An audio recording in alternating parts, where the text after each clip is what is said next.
Hello everyone. आज मैं तीसरे कलमे पे बात करूंगा। इसका ज़िक्र हमें यूहन्ना के इंजीली बयान के 19वें बाब की 25 से 27वीं आयत में मिलता है। मैं आपकी खिदमत में पढ़ता हूँ। यीशु की सलीब के पास उसकी माँ की बहन मरियम जो क्लोपास की बीवी थी और मरियम मगदलीनी खड़ी थीं।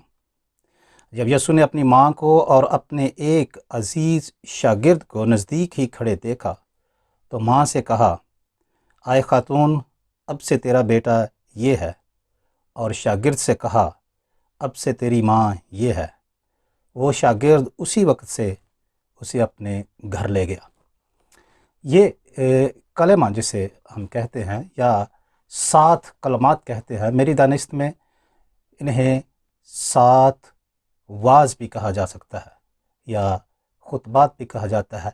ये ऐसे खुतबात हैं जो यीशु मसीह ने सलीब के पुलपट से या मिंबर से हमें सुनाए या हमें दिए, और इनकी बाज़गश्त सदियों से सुनी जाती रही है, आइंदा नस्लों में भी सुनी जाती रहेगी। जब तक दुनिया कायम है, इस हालत में इन पर बातचीत होती रहेगी। और ये कलीसियाई रूहानी तरक्की और खिदमत के लिए इंतहाई अहम है। अब ये तीसरा जो खुतबा है या वाज़ है, इसको बयान करते हुए कुछ मुफस्सिरीन ये बात कहने की कोशिश करते हैं या इसका ज़िक्र करने की कोशिश करते हैं कि यीशु मसीह की ज़मीनी ज़िंदगी में उसके ताल्लुकात अपनी माँ के साथ तनाव का शिकार रहे हैं। और इसके लिए वो हवाला देते हैं कि जब पहला मौजज़ा काना गलील में यीशु मसीह ने कहा तो उस वक्त भी यीशु मसीह ने अपनी माँ को कहा कि आए खातून, मुझे इससे क्या काम, या मेरा अभी वक्त नहीं आया। दूसरा हवाला वो देते हैं कि यीशु मसीह के लड़कपन में ही यीशु मसीह ने अपने माँ बाप का ख्याल उस तरह से नहीं रखा और वो हैकल में जाकर सरदार काहनों से या वो जो उलमा थे उनके साथ बात करता रहा और उनके वालिदैन को बड़ी परेशानी हुई।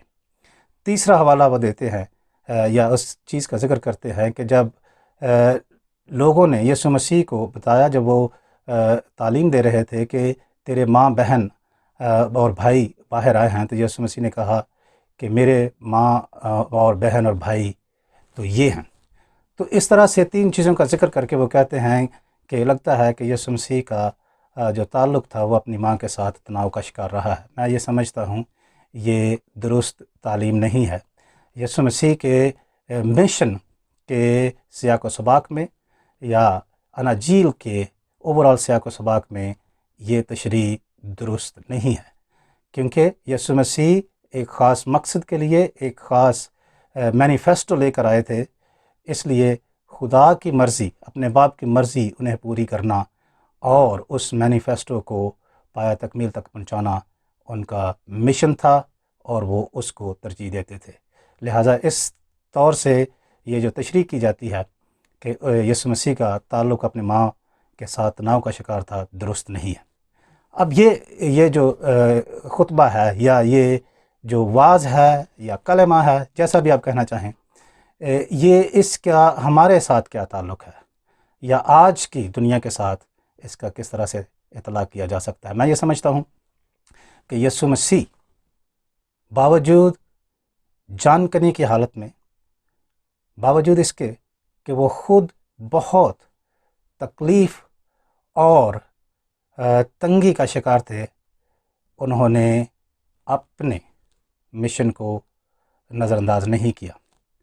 अब यूहन्ना के इंजीली बयान में ये हमें कलमा मिलता है, दूसरे अनाजीली बयानात में हमें ये नहीं मिलता।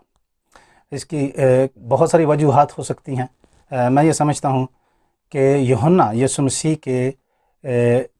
की बशरियत और उसकी अलूहियत दोनों को साथ लेकर चलता है और अपने इंजीली बयान में उनका ज़िक्र करता है।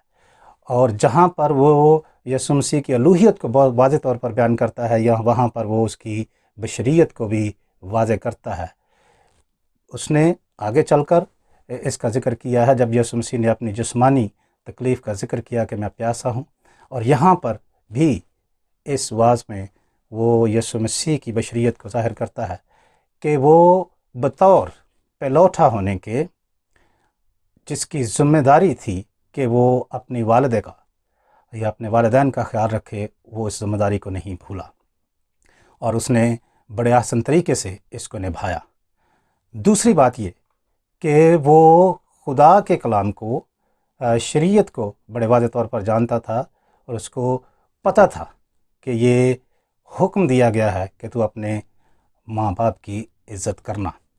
تو اس ذمہ داری کو، جسمانی ذمہ داری کو وہ پوری کرتا ہے، معاشرتی ذمہ داری کو وہ پوری کرتا ہے۔ دوسری بات کہ یوحنا جسے یہ ذمہ داری سونپی گئی ہے، وہ اس ذمہ داری کو بطور بوجھ نہیں لیتا، یا اس کا ہمیں کہیں اشارہ نہیں ملتا، بلکہ وہ اس کو استحقاق کے طور پر لیتا ہے، اور لکھا ہے کہ اسی وقت سے وہ شاگرد اسے اپنے گھر لے گیا۔ تیسری بات یہ ہے کہ یسوع مسیح اس بات کا ہمیں یہ واضح طور پر سبق دیتے ہیں کہ وہ لوگ جو ضرورت مند ہیں، وہ جو معاشرتی ہماری ذمہ داریاں ہیں، ان کو ہمیں پوری کرنا ہے، اور روحانی جوش میں یا روحانی مشن کی تکمیل میں ہمیں اپنی جسمانی ضروریات اور ذمہ داریوں کو نظر انداز نہیں کرنا۔ تو یوں یہ کلمہ ہمیں اپنی معاشرتی اور انسانی ذمہ داریوں کا احساس دلاتا ہے۔ مشکل اور تکلیف کے وقت بھی ہمیں اپنے والدین اور ان رشتوں کا بھرم رکھنا ہے، احساس رکھنا ہے جو خدا نے ہمیں دیے ہیں۔ اور یہ واعظ جو ہے اس طرح سے ہمیں یہ احساس دلاتا ہے کہ بطور مسیحی ایماندار ہمیں ان چیزوں کا خیال رکھنا چاہیے۔ میں ایک اور بات یہاں پہ سمجھتا ہوں کہ یوحنا کے انجیلی بیان میں ہی یہ کلمہ یہ کیوں پایا جاتا ہے۔ جیسے میں نے پہلے عرض کیا کہ اور بھی باتیں ہو سکتی ہیں، میں یہ سمجھتا ہوں کہ یوحنا اپنے انجیلی بیان میں ایمانداروں کو لے پالک بیٹے اور بیٹیاں ہونے کا احساس دلاتا ہے، یا اس کی بات کرتا ہے۔ وہ کہتا ہے اپنے انجیلی بیان کے شروع میں ہی کہ جتنوں نے اسے قبول کیا اس نے انہیں خدا کے فرزند بننے کا حق بخشا، یعنی وہ جو اس پر ایمان لاتے ہیں وہ خدا کے لے پالک بیٹے اور بیٹیاں کہلاتے ہیں۔ یہ روحانی طور پر ہے، لیکن جسمانی طور پر بھی چونکہ اسے خود اس بات کا تجربہ تھا، میں یہ سمجھتا ہوں کہ شاید وہ اسی لیے یہ استعارہ استعمال کرتا ہے، اگرچہ اس کا کوئی واضح ٹیکسچول ایویڈنس نہیں ہے، تو بھی میں سمجھتا ہوں کہ اس کو اس طرح سے دیکھا جا سکتا ہے۔ تو مختصر یہ کہ یہ کلمہ اپنے اندر بہت وسعت رکھتا ہے۔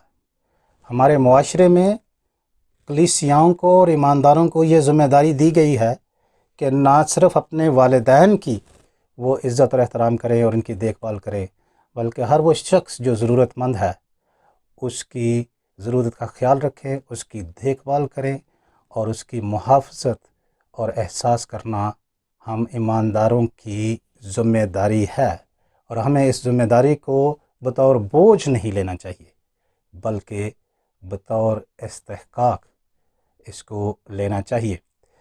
وہ لوگ جو اپنے والدین اور اپنے رشتہ داروں اور اپنے ارد گرد کے ضرورت مند لوگوں کو نظر انداز کرتے ہیں، ان کے لیے یہ بہت بڑی نصیحت ہے، اور یہ نصیحت ہمیں یسوع مسیح نے خود اپنے منہ سے دی ہے، اور ہمیں اس کا احساس ہونا چاہیے، اور اس کو پورا کرنے کے لیے ہمیں توغ و دو کرنی چاہیے اور جانفشانی کرنی چاہیے، کیونکہ یسوع مسیح نے کہا تم اگر میرے حکم پر عمل کرتے ہو تو اس سے لوگ جانیں گے کہ تم میرے شاگرد ہو۔ خدا ہمیں ان صلیبی کلمات اور واقعات کے وسیلے سے اور زیادہ روحانی تقویت بخشے اور ہمیں ایمان میں آگے بڑھتے رہنے کی توفیق دے۔ آمین۔